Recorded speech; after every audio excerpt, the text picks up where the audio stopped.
ইমানওয়ালার চেহারা সুন্দর হয়, সেজদাওয়ালার চেহারা সুন্দর হয়, দাড়িওয়ালার চেহারা সুন্দর হয়, গোলামিওয়ালার গোলামি বন্দিগি যে করে তার চেহারা সুন্দর, চেহারা সুন্দর। পর্দানশীল মার জীবন দামি হয়। রাবেয়া বসরি নিজেকে পর্দায় রাখছে, আল্লাহ তাআলা তারে গোটা পৃথিবীতে পরিচয় করায় দিছে। সে নিজেকে আড়াল করে রাখছে, মালিক তারে পরিচয় করায় দিছে।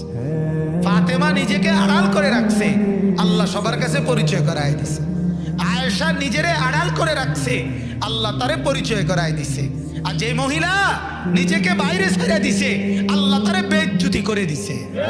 তারে দেখলে লম্পট খাড়াইয়া মতে, এরম যুবক তারে দেখে লোভ করে, লালসা করে, উপভোগের কামনা করে, জিনার ব্যভিচারের স্বপ্ন দেখে।